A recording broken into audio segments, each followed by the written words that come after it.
All right, NBA draft is tonight. We'll get you back to Petco where the Padres and Nationals are about to go final, and we'll hear from Mike Schild when this game ends as well. But the draft is tonight, and there's interest here locally because you got a couple of former Aztecs, Jaedon LeDee, Keshad Johnson, potentially hoping to hear their name called at some point between now and the end of the draft tomorrow. If not, signing hopefully as undrafted free agents. So Mark Zeigler, who covers the Aztecs for the UT, back with us right now on John and Jim. He's been writing about this. In fact, he wrote about it in today's Union-Tribune. So, Mark, we appreciate it. Let's just start with Jaedon.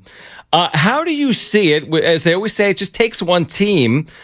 What do you see? Do you think Jaedon has a realistic shot to be drafted between now and the end of the draft, or is it more likely he signs as an undrafted free agent? And thanks for hopping on.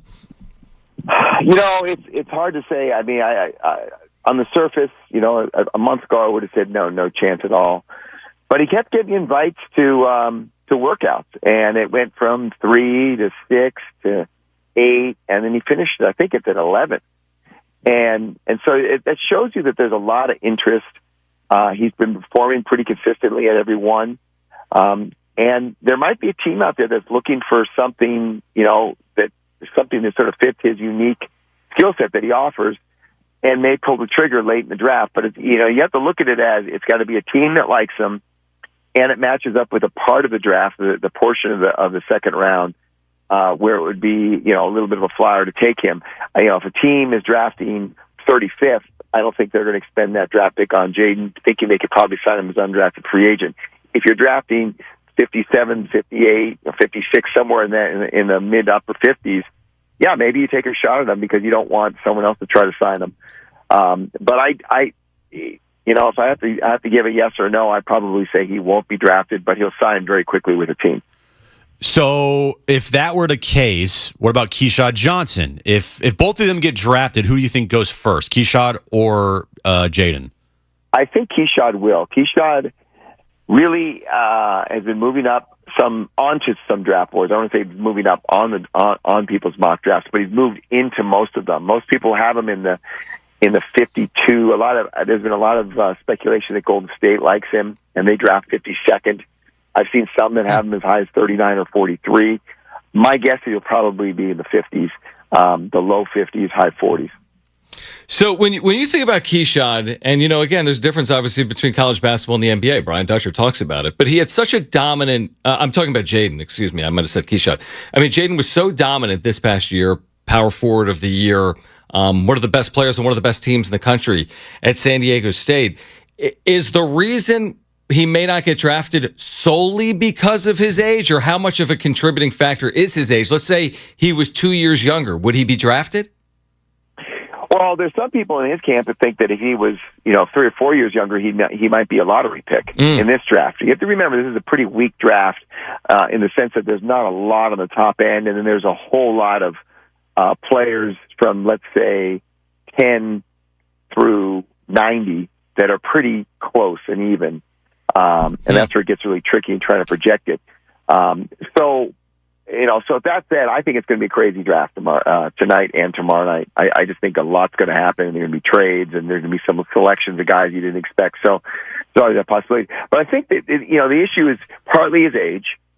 He's really the oldest guy in that draft pool. He's going to turn 25 in July. He spent 6 years in college. He really just got good and started putting up numbers in his 6th year. And I just don't think there's been a player like that. And I don't think these teams are so used to drafting 18 and 19-year-olds, projecting what they're going to look like, you know, have a development plan for them. Okay, when they're 22, we think we can get some, you know, quality minutes out of them in the NBA, or we'll cut ties. I just think they don't know what to do with Jaedon. They see the talent, they see the skill set, they just don't know what to do because of that advanced age. Second part of it is, I think his skill set doesn't maybe translate to the NBA as well as Keshad's, who's much more of an open, flowing player. You know, Jaedon showed he can shoot the ball, but he's much more of a plodding, physical player. And in the modern NBA, there aren't as many guys that look like him and play like him as there are guys who play like Keshad. Last time we talked to you, Mark, we were talking about Mawot Mag, and he did not end up coming here. So where are Brian Dutcher and the Aztecs going from here after losing out on Mawot Mag, or are they not going to look to fill that spot that potentially could get here? Well, the one thing that if you look through their history, that they have not done is what they call stacking. And that means you just go get a whole bunch of guys at one position and, you see who wins the battle in the preseason, and if they're really quality players, they're sitting on the bench and they're pouting, they don't care. Chemistry is such an important component to the way they put together a team. They don't want to have that. That's why you see Brian Dutcher not using the 13th scholarship. I think last year was the first year that he'd actually used it in all his years as head coach. And that's really one of the reasons. He doesn't want to have too many guys. He really only wants to have 9 or 10 and have a rotation. He wants other guys either as strictly a developmental player or as a redshirt. And so I think the feeling is if they can get a guy who is good enough to start and play a lot of minutes, who's a veteran, they'll certainly be interested in and take him. If they can't find that fit, and it's just going to be stacking at that position and putting a guy who maybe isn't quite as good in front of these two stud freshmen they have, redshirt freshman Magoo Nguyen and incoming freshman Farrell Compton at the 4 spot, I don't think they're going to do it. And so I think they're being really, really patient. Their names pop up, guys pull out of are starting, not a lot of them, but every now and then you hear a guy who had committed to a team and decided, I'm not going to go with her because they took somebody else at their position and they stacked and they said, I'm not going to go fight and possibly not play, or for other reasons. They'll be interested and they'll be involved. They have that scholarship, but I don't think they feel pressure internally to just go take a guy, if that makes any sense. So I don't think there's any great rush.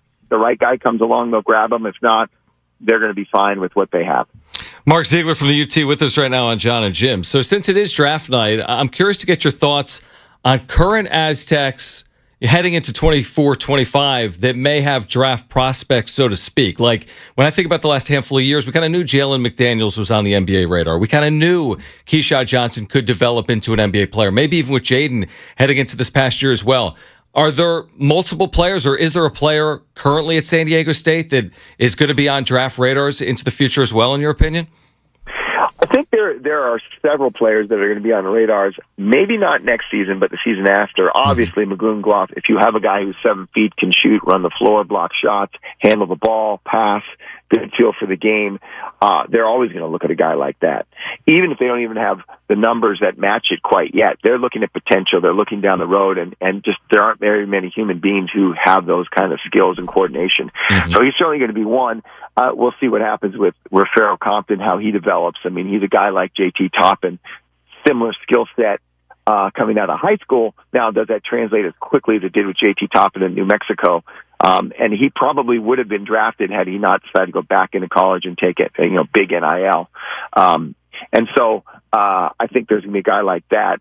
And I think a guy like Miles Bird, I mean, if he grows into his body, he can stay healthy. He has the length, the skill set, the speed, the spring, the passing ability, the ability to handle the ball, that, someone like that could be looked at. There's a couple other guys that, Nick Boyd from Florida Atlantic, just don't know. I mean, he hasn't played at San Diego State. He had a different kind of role last year. We'll have to wait and see on those guys. Reese Waters, I think, is a guy that, the NBA had their eye on a few years ago. He's 6'6". He has an NBA body and size. But can he shoot consistently like he did in the first part of the season, or is he going to be the player that he was in the second part of the season? So there are guys, I just don't know that we can say right now, next year in the draft, this guy will be on somebody's board.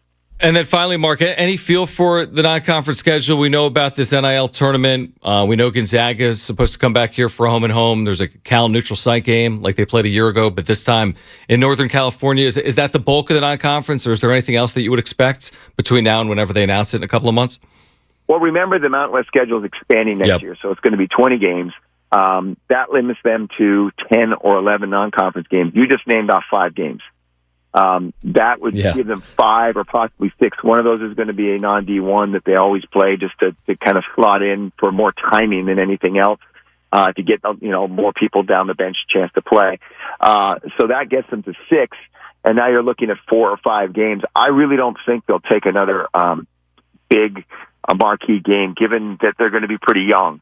And yes, they want to go play anybody and everybody. It would have to be a really, really good opportunity. But I just think right now they have so much strength in their schedule, and And, last year they had a veteran team. They knew they could handle it. This year, you're asking for trouble if you schedule too much. So I would suspect that we'll see 4 kind of bye games. Interesting thing to me is to see if they renew a series with the local team, whether that's UCSD or USD. At this point, I don't see that happening, but it could materialize if the schedules match up. Yeah, one thing I know is it will not be on the campus of UC San Diego in 2024-25 based on what we saw last year. Mark, always appreciate it. We're looking forward to this draft over the next couple of nights. Great reporting and writing in the Union-Tribune for our listeners, and thanks for hopping on as always. Yeah, I just tell people I would watch tonight. I think it's not going to be one of these drafts where you see these mock drafts and it's 1 through 10 and it goes that way. I think there's a chance it could be crazy. Yeah, maybe not, but it has the makeup to possibly be really interesting, good viewing tonight. No doubt, we agree. Thank you, Mark. We'll do it again soon. All right, talk to you. All right, draft in 90 minutes. Padres, hold on. Who would have thought? What? Kyle Higashioka's grand slam was the difference because the Nats scored 5 runs in the 9th, had the tying run in the on-deck circle. Robert Suarez was up before a ground ball double play ended it. We'll react to a series sweep for the Padres on the other side and hear from Mike Schild. The Padres rolling. They've won 7 of 8. They're heading for Boston to begin a 6-game road trip. Full reaction on the other side. Stay with us on John and Jim.